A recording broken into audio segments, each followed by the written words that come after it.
اعوذ باللہ من الشیطان الرجیم بسم اللہ الرحمن الرحیم قل هو اللہ احد اللہ الصمد لم یلد ولم یولد ولم یکن له کفوا احد صدق اللہ العظیم رب اشرح لی صدری ویسر لی امری واحلل عقدۃ من لسانی یفقہوا قولی۔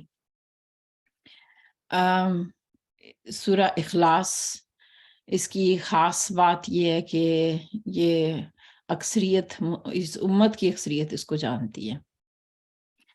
اچھا، آپ میں سے کسی کو یاد ہے بچپن میں کب یہ سورت یاد کی تھی، یا کیا آپ کے بچوں کو یہ سورت آتی ہے؟ اس سورت کے ساتھ کوئی آپ کی یادیں ہیں؟ جی نازیہ۔ السلام علیکم باجی، مجھے لگتا ہے سب سے پہلے یہی سورج یاد کروائی تھی، تو مجھے یاد ہی نہیں ہے، اس حوالے سے پہلے یہ سورج آتی تھی۔ بالکل، یہ سورت جو ہے نا وہ جس کو کچھ اور صورتیں آتی ہوں یا نہ آتی ہوں، سورہ اخلاص ضرور آتی ہوگی سبھی کو۔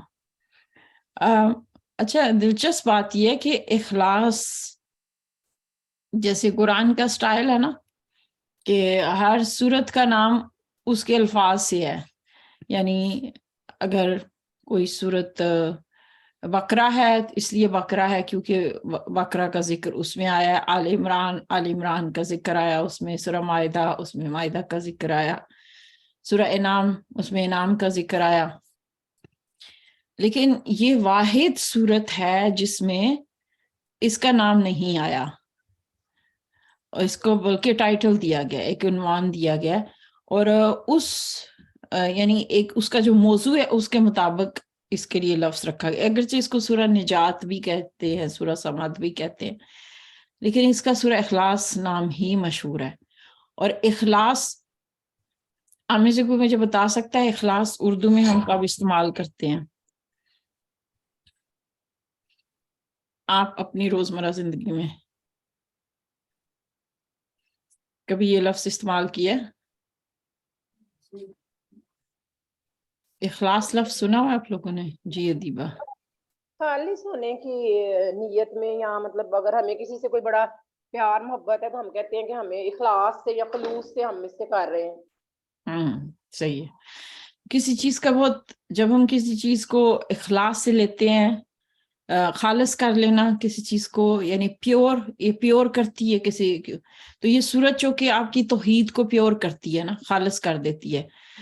جیسے سونے کو خالص کیا جاتا ہے نا، اس کی میل کچال کو صاف کر دیا جاتا ہے، تو یہ آپ کی توحید کو بالکل خالص کر دیتی ہے یہ والی سورہ۔ اچھا، اخلاص یہ نا، ہم جب اردو زبان میں بہت سارے الفاظ بولتے ہیں، ہوتا یہ کہ جب جیسے اس وقت چونکہ ہم اردو زبان استعمال کر رہے ہیں، آپ نے ایک چیز نوٹ کی ہوگی کہ اردو زبان اور باقی جو اس وقت مسلم ممالک کی زبانیں ہیں وہ خطرے میں ہیں۔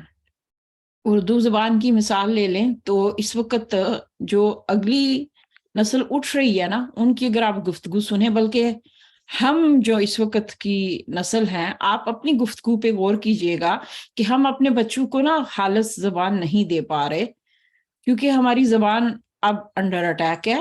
آپ اپنی جملوں میں دیکھیے گا کہ آپ کا کوئی جملہ اردو میں نہیں ہے۔ ایسا تب ہوتا ہے کہ جب قومیں تجارت کرتی ہیں، یا جب کالونائز کی جاتی ہے جن ممالک کو، جیسے جب میں گئی تھی مراکش میں، تو وہاں اسپینش یا فرینچ یعنی یہ تمام ممالک جو ہیں، مراکش ہو گیا یا سیریا ہو گیا، جن ممالک نے وہاں قبضہ کیے رکھا نا، تو فرانس نے یا چاہے برٹش نے جیسے انڈیا سب کنٹیننٹ کو کالونائز کیا، یا افریقہ میں جہاں کیا، جب وہ لوگ وہاں سے نکلے ہیں تو وہاں کی زبانوں کو وہ متاثر کر رہے ہیں نا۔ تو یہی حال ہے کہ چونکہ یہاں پہ برٹش حکومت رہی، تو آپ یہ دیکھیں کہ زبان جو ہے اس وقت بالکل مکس ہو چکی۔ تو اس کا ظاہر ہے کہ جب زبانیں متاثر ہوتی ہیں، آپ اپنی زبان کھو دیتے ہیں، یعنی آپ اپنے بچوں کو نا ایک جب ان کی اصل زبان سے محروم کر دیتے ہیں تو آپ گویا اگلی نسل کو پچھلی تاریخ اور کلچر سے بالکل کاٹ دیتے ہیں، اور پھر وہ صرف زبان نہیں ہوتی، وہ اس ملک کا کلچر بھی اس بچے اسی کو ہی لیتے ہیں. آپ خود اپنے ہاتھوں سے دونوں سے نا اس کو اس کی گود میں ڈال دیتے ہیں. میں نہیں کہتی کہ دوسری زبانیں نہیں سیکھنی چاہیے، لیکن اس میزے نے یہ قوموں کو بڑا نقصان دیتی ہے نا. یہ بات میں کیوں کر رہی ہوں کہ یہ خطرہ اب تقریباً ہر ملک کی زبان کو ہے. انگلش بیچاری سب سے مظلوم زبان ہے. انگلش کے ساتھ زیادتی یہ ہے کہ انگلش جن ممالک میں بولی جاتی ہے، بڑی مثال آپ امریکہ کی لے لیں یا جہاں پہ میں رہتی ہوں UK کی لے لیں، یہاں پہ جو صرف مقامی لوگ نہیں ہیں، دوسرے ممالک سے لوگ آئے ہیں، جیسے کوئی اردن سے آیا ہوا ہے، جیسے میں پاکستان سے آئی ہوں. تو جب لوگ آ کے اپنے دوسرے ملکوں سے آ کے ایک ملک میں رہتے ہیں تو کچھ الفاظ وہ اپنے بھی لے آتے ہیں، تو پھر انگلش کی ٹانگیں بڑی مڑ جاتی ہیں نا. جیسے دیکھیں کہ اب ہم رمضان کو رمضان ہی کہیں گے نا، اب ہم اس کو فاسٹنگ منتھ نہیں کہتے انگلش میں، اور نہ اس کا اذان کو ہم اذان ہی کہیں گے. تو یہ چیزیں اس زبان کو بھی انفلوئنس کر دیتی ہیں. اچھا، اتنی لمبی تمہید کے بعد اب آتے ہیں قرآن کی طرف. قرآن نے جب الفاظ کو استعمال کیا، کسی بھی زبان میں نا کچھ لفظ ہوتے ہیں جو خاص معنوں میں استعمال ہوتے ہیں، جن کو ہم محاورے کہتے ہیں اپنی زبان میں، سلوگن، وہ محاورے جو روزمرہ استعمال ہوتے ہیں. تو جب ہوا یہ تھا کہ سعودی عرب کے اندر جو چھوٹا سا جگہ تھی، مکہ کی جو بستی تھی، ان کی زبان عربی تھی، لیکن ان کی زبان کو کسی سے کبھی کوئی خطرہ نہیں ہوا تھا. کیوں؟ کیونکہ آپ یہ دیکھیں کہ جو اس زمانے کی ایمپائرز تھی، جو حکومتیں تھی، روم کو لے لے، ایران، فارس، جو ان سے سپر پاورز ہوتی ہیں، عموماً وہ اپنی حدود کو پھیلاتی جاتی ہیں تاکہ ان کی سرحدیں، ان کے پاس اور ملکیں ہوں اور زمین ہو. لیکن کبھی کسی ملک نے مکہ کے اس علاقے پہ حملہ کرنے کا نہیں سوچا تھا. کیوں نہیں سوچا تھا؟ کیونکہ وہ اگر حملہ کرتے تو ان کے حصے ہمیں کیا آنا تھا ریت کے علاوہ، اور وہاں تو کوئی رہ بھی نہیں سکتا، ہر کسی کی بس کی بات بھی نہیں تھی. وہ علاقہ پوری دنیا سے کٹا ہوا تھا. تو وہ لوگ تجارت کرتے تھے، لیکن ان کے پاس کوئی دور دور سے لوگ نہیں آتے تھے کہ بھئی وہ آ کے ان کی وہاں پہ نیشنلٹی لینا چاہیں یا وہاں رہنا چاہیں. وہاں رہنا مطلب اسی صحرا کی گرمی اور شدت اور اس طرح کے موسم ہر کسی کی بس کی بات نہیں تھی. اس کا یہ ہوا کہ جو عرب تھے نا، ان کی زبان نسل در نسل عالی شان ہوتی چلی گئی، اور لوگ پھر شاعری بہت زیادہ کرتے تھے. اسی لیے تو دیکھیں نا، ان کو عربی اجمی کی جو ان کو تھی کہ یہ غیر عرب کو وہ سوچتے تھے اجمی گونگا ہے، یہ تو اس کو تو زبان ہی، اور اپنی زبان پہ پھر اتنا زیادہ فخر کرنے لگ گئے. شاید اس لیے بھی کہ جیسے باقی آج کے دور میں بھی دیکھے کہ ہر ملک کا اپنی کچھ ہے کہ بھئی ہمارے پاس نمک کی کانیں ہیں، یا ہمارے پاس پتھر ہے یا تیل ہے. عربوں کے پاس تو کچھ نہیں تھا، تو انہوں نے زبان ان کے پاس تھی اور وہ بہت اعلیٰ درجے کی تھی، تو انہوں نے اس پہ بہت زیادہ فخر کرنا شروع کیا، اسی کا ہی وہ پھر لے کے دعویٰ کرتے تھے.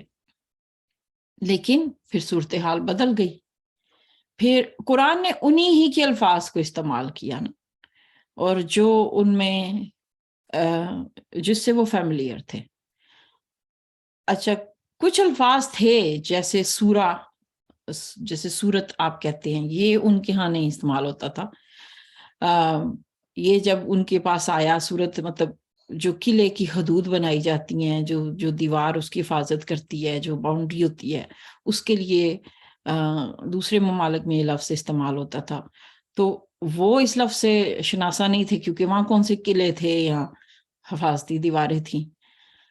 بہرحال قرآن نے ان الفاظ کو استعمال کر کے آیات دیں. پھر ہوا یہ کہ جب فتح مکہ ہوا، اسلام پھیلا، تو اب وہ زبان، جب حضرت عمر کے زمانے میں دیکھیں نا کہ اسلام ہر قوم، ہر ملک تک جب جانا شروع ہے، تو اب وہی جو میں نے ابھی شروع میں آپ کو مثال سے سمجھانے کی کوشش کی تھی کہ جو انگلش کے ساتھ ہو رہا ہے یا جو پاکستان میں اردو زبان کے ساتھ ہو رہا ہے، تو یہی حال عربی کے ساتھ ہونے لگ گیا. جیسے ہی اسلام پھیلا ہے، لوگ مکہ مدینہ آباد ہونا شروع ہوئے ہیں، تو وہ اپنے ایکسنٹ، ہر ایک کا لہجہ مختلف تھا، ہر ایک نے اس کو انفلوئنس کرنا شروع کر دیا. تو ایسے میں خطرہ صاحب ہونے لگ گیا تھا کہ بھئی جو محاورے استعمال ہوتے ہیں عربوں میں، جو قرآن نے اس لیے استعمال کیے ہیں، تو وہ اب اندر ہی اندر گم ہو جائیں گے.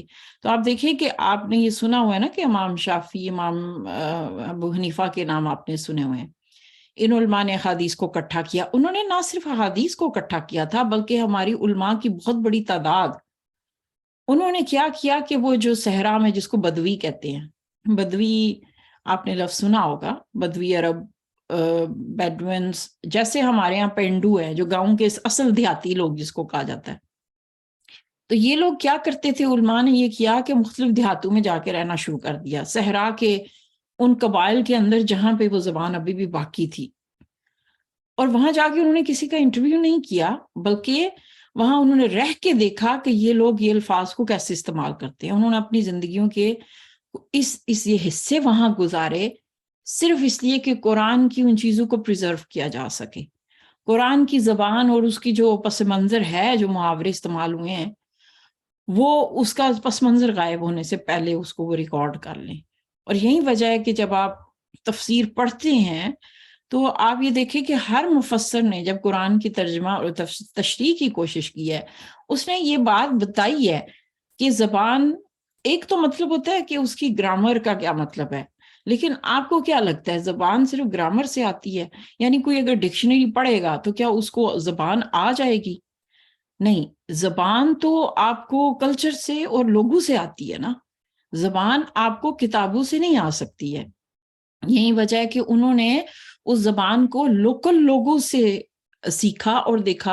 اور علماء یہ کرتے تھے کہ کہتے تھے کہ ہاں بھائی عربوں میں یہ بات اس طرح تھی، وہ اس لفظ کو اس لیے استعمال کرتے تھے اور قرآن نے اس کو اس طرح لیا ہے. انہوں نے باقاعدہ اس چیز کو ہمارے یعنی میرے اور آپ کے لیے محفوظ کیا ہے. ہم تک ہر چیز جو پہنچی ہے وہ اصل بنیادوں پہ آج بھی موجود ہے. یہ قرآن کا ایک بہت بڑا معجزہ ہے.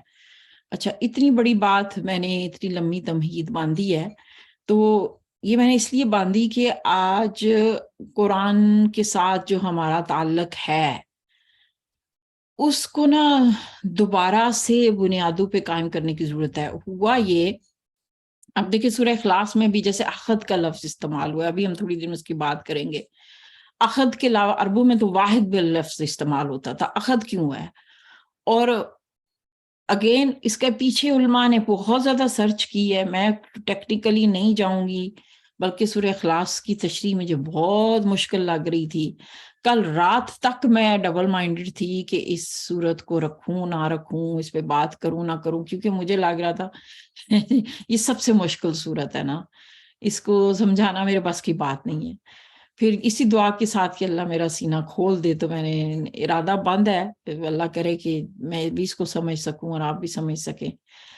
اچھا، ہمارا جو قرآن کے ساتھ تعلق ہے، آپ اپنے والدین کو یاد کریں اور اپنے آپ کو دیکھیں.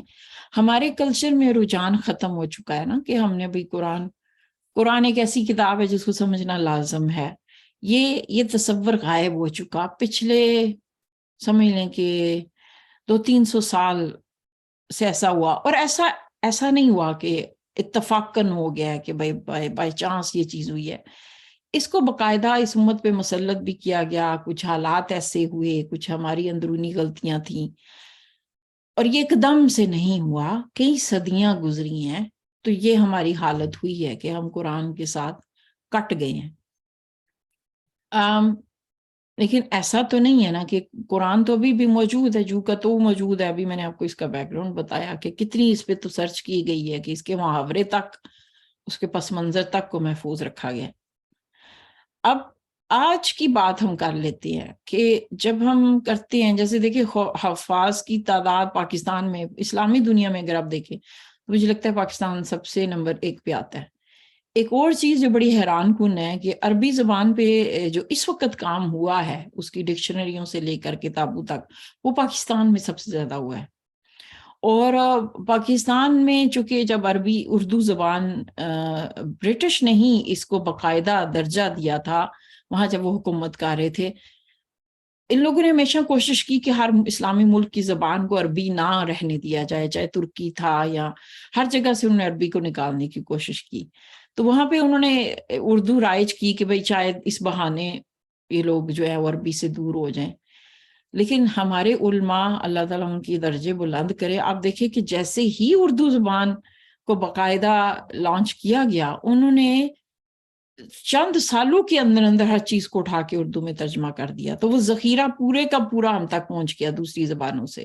فارسی متروک ہوتی چلی گئی، عربی متروک ہوتی چلی گئی، لیکن اردو میں اس وقت اتنا بڑا آپ کو ذخیرہ ملے گا. آپ میں سے جنہوں نے کبھی کوئی کتب خانے دیکھے ہوں، آپ اردو میں اگر عربی کی کوئی بھی لینا چاہیں لغات القرآن سے لے کر اتنا زیادہ کام، یعنی پاکستان میں زیادہ ڈکشنری آپ کو ملیں گی، سعودی عرب میں نہیں ملیں گی. باقی مسلم دنیا میں کام ہوا ہے لیکن پاکستان میں سب سے زیادہ ہے، حفاظ سب سے زیادہ ہیں.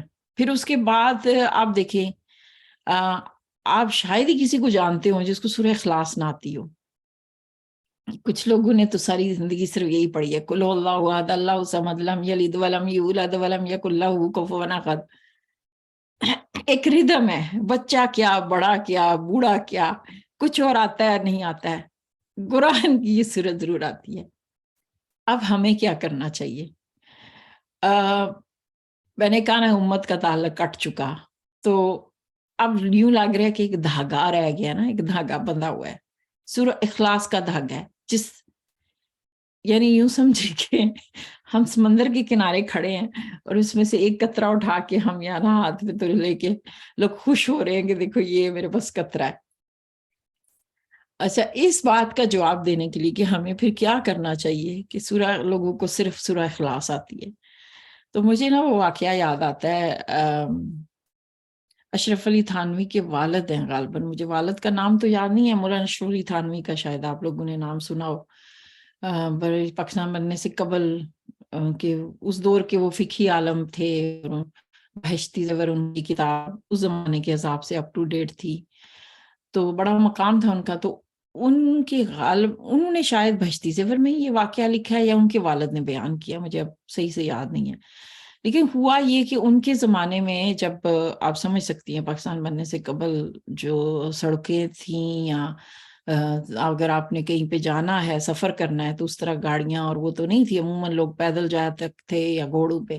تو وہ تبلیغی جماعت کا کوئی کام تھا اس زمانے میں بھی، تو وہ لوگ تبلیغ کرنے دور دراز گاؤں میں جایا کرتے تھے. ان کی مطلب چند لوگ ہوتے تھے، اور چونکہ اس میں آپ جانتی ہیں کہ ہندو بھی تھے، تو مختلف بستیوں میں جایا کرتے تھے. تو وہ لوگ سفر کرتے کرتے واللہ عالم اس وقت چونکہ ہندوستان پاکستان اکٹھا تھا، کس علاقے میں پہنچے، وہ دور پہرا، جیسے میں کہہ رہی ہوں نا صحرا کے بدوی عرب، ایسے ہی وہ کوئی ایسی جگہ پہ بستی تھی جو بہت ہی دور تھی. اچھا، یہ وہاں پہ جب یہ جماعت گئی ہے تو ان کو نا پہلی نظر میں یہ سمجھ ہی نہیں آیا کہ یہ مسلمانوں کی بستی ہے، کیونکہ اس میں کوئی بستی نہیں، وہ مسجد نہیں تھی. وہ سمجھے کہ بھئی یہ غیر مسلموں کی ہے نا. تو انہوں نے جب ان سے بات چیت کی اور دعوت دینی شروع کی تو پتہ چلا کہ گاؤں کے سارے لوگ خود کو مسلمان ہی کہتے ہیں نا، وہ کہہ رہے کہ بھئی ہم مسلمان ہیں. تو انہوں نے کہا کہ مسجد کیوں نہیں ہے نا. تو وہ ان لوگوں کے لیے نا بڑی حیرت والی بات تھی کہ مسجد کیا ہوتی ہے، مسجد کیوں چاہیے.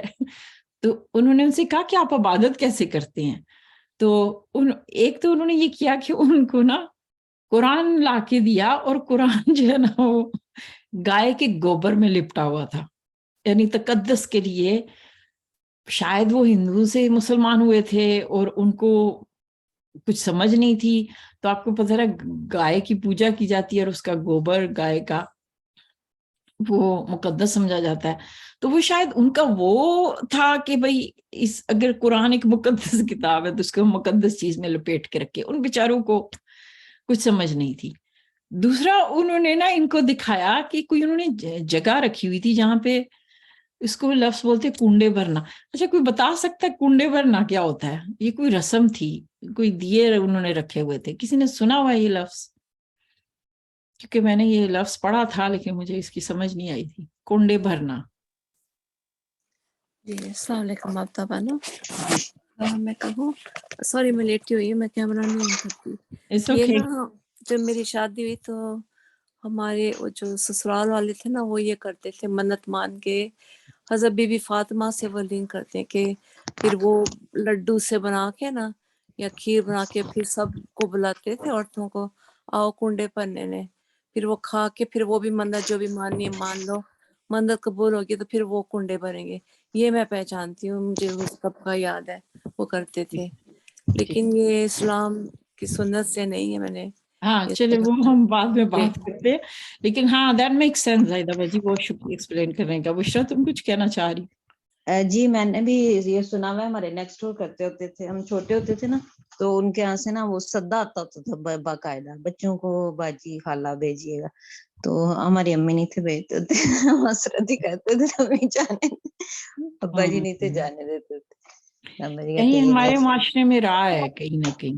جی ہمارے پاکستان میں ابھی بھی ہوتا ہے, وہ ختم دلواتے ہیں, یہ اس کو کنڈوں کا ختم کہتے ہیں. ویسے ہم نہیں دلواتے لیکن ابھی بھی ادھر تو یہ رسم ابھی بھی ہے پاکستان میں. تو بالکل.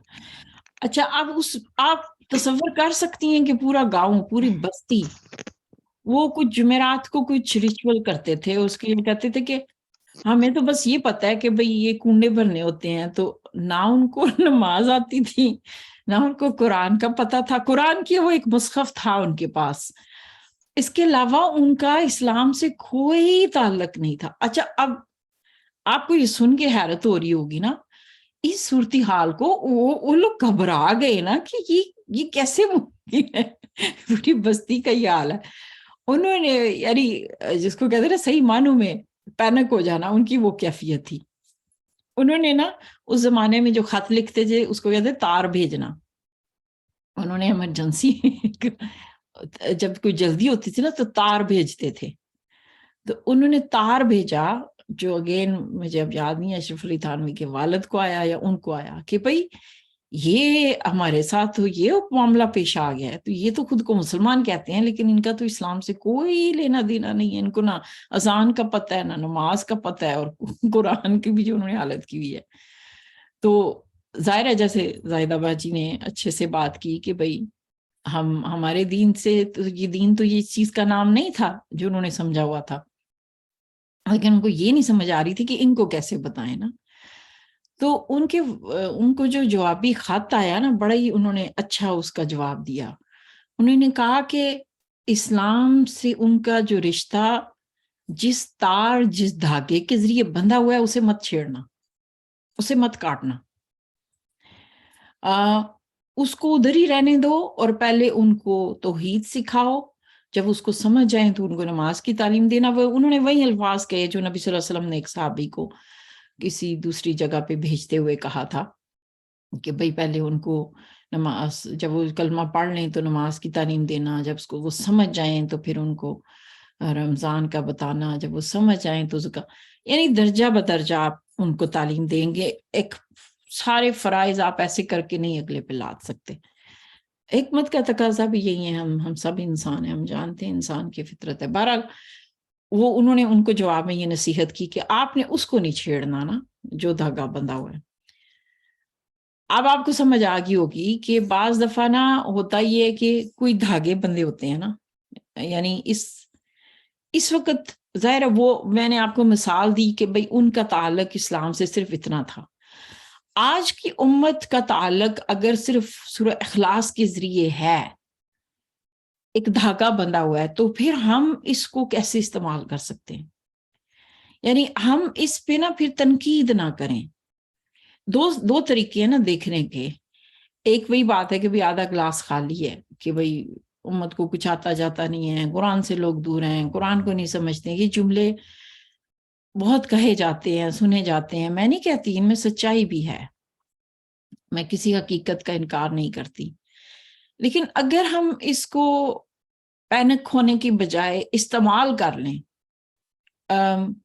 جو رسمیں ہمارے معاشرے میں پھیل چکی, جیسے دیکھیں فرض کیجیے کہ نبی صلی اللہ علیہ وسلم کی برتھ ڈے کو منا کے میلاد کر دینا, اور جو بھی رسمیں آتی جا رہی ہیں اس بستی والوں کی طرح, جو صحابہ میں یا نبی صلی اللہ علیہ وسلم سے ثابت نہیں ہے. اب ہمارے پاس دو راستے بچے ہیں.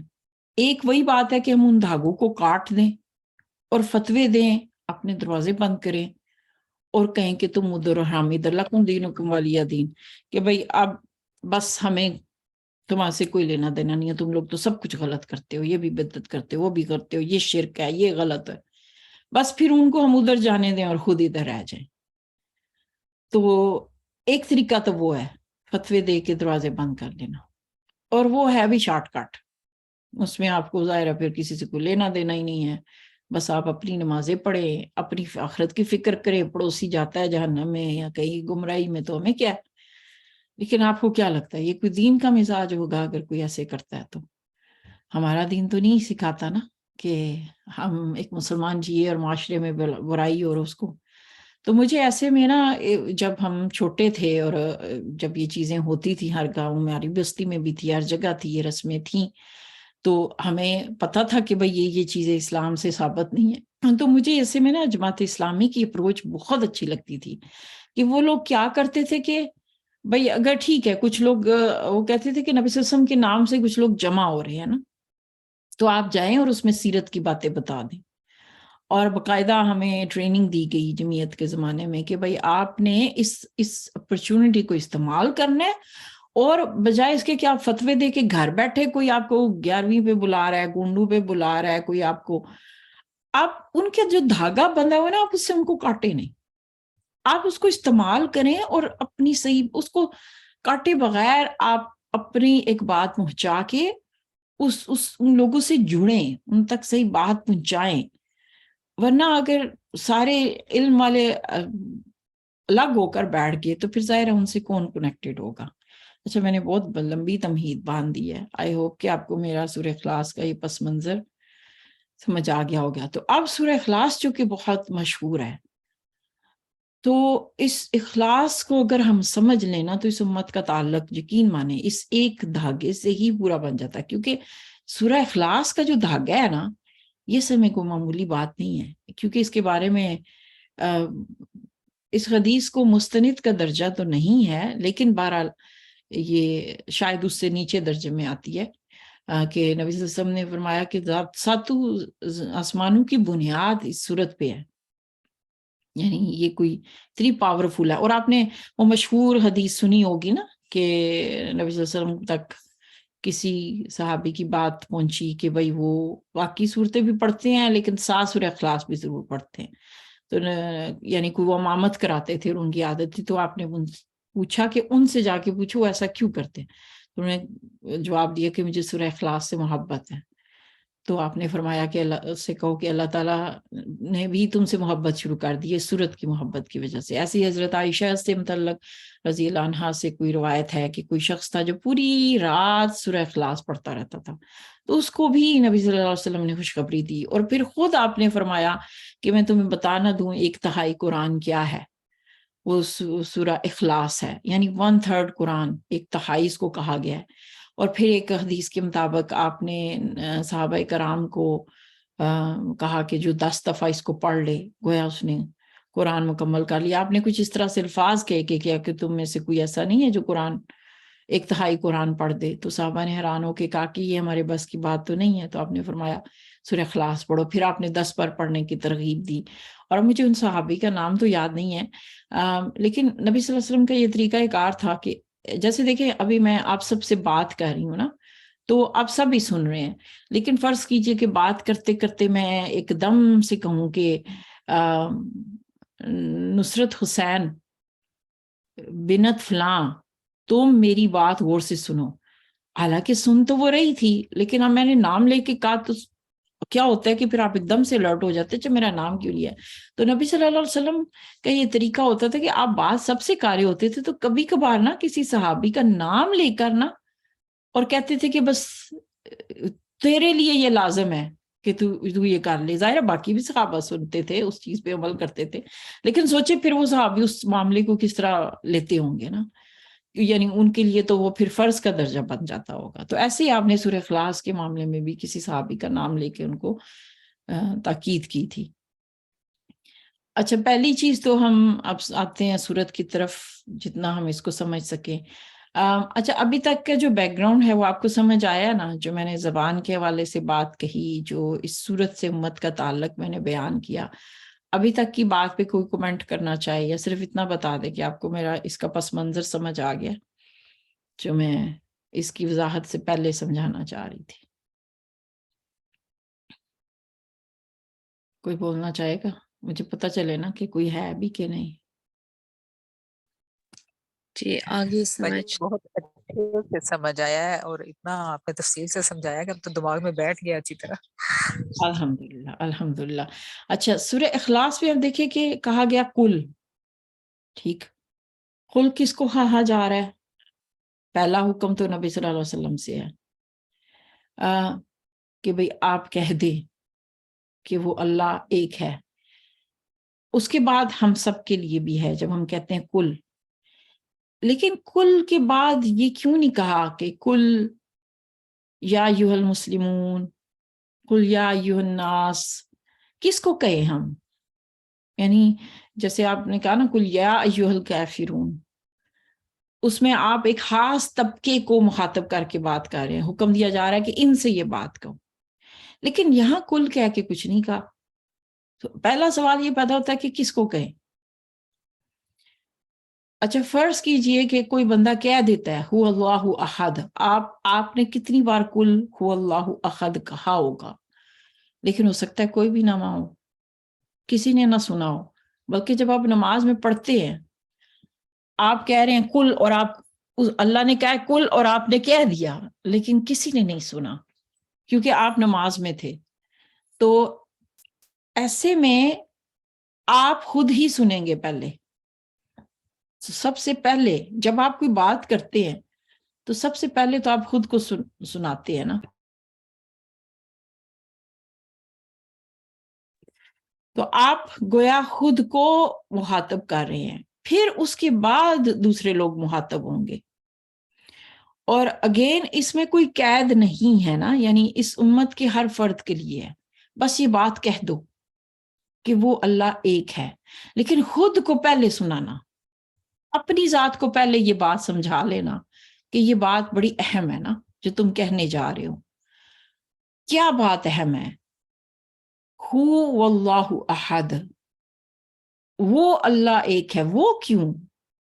اچھا، اگر آپ گرامر کا دیکھیں کسی بھی زبان میں، جب آپ کوئی جملہ بولتے ہیں، فرض کیجئے میں آپ کو کسی کے بتاتی ہوں کہ ظہیر آج گاڑی مار بیٹھا اور اس نے گاڑی چلائی، تو پہلے کیا آئے گا؟ اسم آئے گا، ناؤن آئے گا، پھر اس پروناؤن آئے گا. ایسا تو نہیں ہو سکتا نا کہ میں آپ سے کہوں کہ وہ گاڑی میں بیٹھا پھر اس نے گاڑی چلائی. اگر میں ایسے بولوں گی تو آپ کے ذہن میں فوراً الجھن پیدا ہوگی کہ یہ کس کی بات کر رہے ہیں، یعنی کون گاڑی میں بیٹھا، آپ کس کی بات کر رہی ہیں. میں آپ سے کہوں کہ شائستہ آج میرے گھر آئی اور اس نے مجھے سلام کیا، آپ کو بات سمجھ آ جائے گی. میں کہوں وہ میرے گھر آئی اور اس نے مجھے سلام کیا، آپ کو نہیں سمجھ آئے گی نا. تو گرامر کی لحاظ سے پروناؤن کبھی بھی پہلے نہیں آتا. آپ اس، وہ، ہی، شی، پہلے اسم ناؤن، پھر اس کے بعد آپ یہ لفظ بولتے ہیں. یہاں پہ معاملہ الٹ ہے، یہاں پہ پروناؤن ہوا پہلے آ گیا، اسم بعد میں آیا. گویا اللہ تعالیٰ کیا کہنا چاہ رہا ہے کہ بھئی تم پہلے سے ہی جانتے ہو کہ بات کس کی ہو رہی ہے. ہوا وہ وہی ہے جس کو تم جانتے ہو، یعنی تمہیں جو بات کہنی ہے نا، یہ کوئی شک شبے والی بات نہیں ہے. ہوا ہی، وہ اللہ، کون وہ، تمہیں کچھ بھی کہنے سمجھانے کی ضرورت نہیں ہے. جس کی بات کی جا رہی ہے نا اس کا تعارف تمہارے دلوں میں موجود ہے. وہ اللہ آگے کوئی تعارف نہیں دیا. رب العالمین الرحمن الرحیم تعارف ہے، یہاں کوئی تعارف نہیں ہے. اس کی ایک صفت الصمد بعد میں آئی ہے، لیکن اللہ کیا کہ کچھ بھی نہیں بتایا کہ اللہ کون سا اللہ، کیا اللہ، اس کے بارے میں یہ جان لو، نہیں کہا بس تمہیں پتہ ہے وہ ہے، وہ اللہ ہے۔ اللہ کون ہے؟ اللہ کا لفظ، اب جو میں نے آپ سے اتنی لمبی شروع میں تمہید باندھی زبانوں میں کہاں سے آیا یہ لفظ، الہ کہا جاتا ہے کہ الہ لفظ تھا جو جڑ کے اللہ بنا۔ اس کو جس بھی حوالے سے دیکھیں، اللہ کی جمع نہیں ہو سکتی، ہر لفظ کی جمع ہو سکتی ہے لیکن اللہ کی جمع نہیں ہوتی۔ اللہ لفظ کا ترجمہ نہیں کیا جا سکتا کسی بھی زبان میں۔ اللہ لفظ بھی ایک بہت انوکھی بات ہے جس کی آپ کو بہت اچھے سے سمجھ آئے گی، کیونکہ آپ سب یہ الفاظ اور اپنی جو بھی زبان میں آپ استعمال کرتے ہیں نا، تو اس میں آپ یا اللہ کہتے ہیں، ٹھیک ہے، دوسرے بھی جو الفاظ استعمال کرتے ہیں اس میں آپ کے لیے یہ بات بہت کامن ہے۔ میں یہ کہنا چاہ رہی ہوں کہ جو بات میں آپ کو بتانے جا رہی ہوں نا، یہ بڑی انوکھی سی بات ہے لیکن آپ کو فوراً سمجھ آ جائے گی۔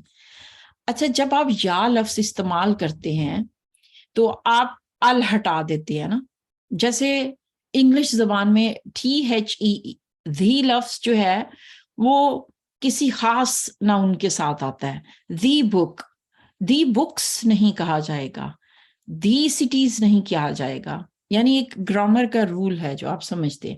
اس طرح جب ہم یا کہتے ہیں نا تو پھر دی ال نہیں لگا سکتے۔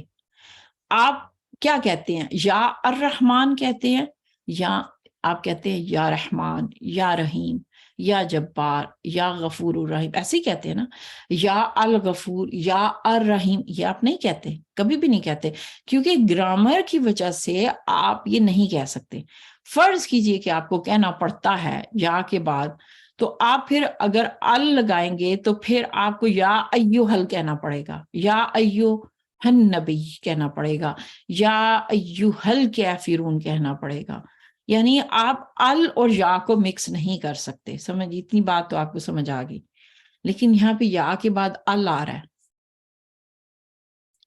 ال ہٹائے، آپ ال نہیں ہٹا سکتے۔ آپ کو میرا پوائنٹ سمجھ آ گیا نا؟ آپ یا الہ کہہ رہے ہیں جو گرامر کے لحاظ سے ممکن نہیں ہے، لیکن کبھی آپ، اگر میں آپ سے کہوں نا کہ آپ اللہ کے سارے ناموں کے ساتھ یا الرحمن الرحیم کہے، آپ کی تھوڑا سا آپ کو مشکل پیش آئے گی، یعنی جو کوئی چیز جب آپ گرامر کے لحاظ سے غلط کہہ رہے ہوتے ہیں نا تو آپ کو خود ہی محسوس ہو جاتا ہے۔ لیکن کبھی آپ کو محسوس ہوا کہ آپ یا کہہ کے ال کیوں کہہ رہے ہیں؟ یہ تو گرامر کے لحاظ سے تو صحیح نہیں ہے۔ کبھی محسوس ہوا ہے؟ نہیں نا، کیونکہ یہ نام ہے یہ انوکھا۔ یہ ال لگاتے جب کسی چیز کو اسپیشل کرنا ہوتا ہے، اس کا ال آپ ہٹا نہیں سکتے، یہ ال ساتھ رہے گا۔ اب اللہ جو لفظ ہے، لا الہ، الہ کا لفظ عربوں میں جو استعمال ہوتا ہے، پھر ہم وہی دیکھیں گے نا کہ بھئی عرب کس لیے استعمال کرتے تھے۔ اتنے سارے مطالب ہیں جو مجھے یاد رہ گئے ہیں، میں آپ سے شیئر کرنے کی کوشش کروں گی، اور جو مجھے بہت اچھے لگے تھے۔ ایک تو یہ کہ الہ کے لیے عربوں میں محبت کے لیے بہت سارے الفاظ استعمال ہوتے تھے، جیسے آج بھی دیکھیں محبت، عشق، جنون، دیوانگی، اردو میں ہو گئے یا انگلش میں لو، کتنے الفاظ ہو گئے۔ عربوں میں محبت کے لیے 10 الفاظ استعمال ہوتے تھے۔ اب میں الفاظ تو نہیں آپ کو بتاؤں گی، نہ ہی مجھے سارے یاد ہیں، لیکن وہ 10 کے نا درجے تھے، 1 سے لے کر 10 تک۔ جو 10ویں لیول پہ تھا، اس سے اوپر جو نمبر 9 درجہ تھا نا، اس کو والہیت یا ولاحی کچھ اس طرح کا لفظ استعمال ہوتا ہے جو الہ سے نکلا۔ والہیت کا لفظ actually, correct me if I wrong, یہ کیا اردو کا لفظ نہیں ہے؟ والہانہ، محبت، والہیت، مجھے کوئی جی، بتا سکتا ہے؟ والہانہ اردو کا لفظ استعمال کرتے اردو کا لفظ ہے، ہاں، یہ وہ درجہ تھا۔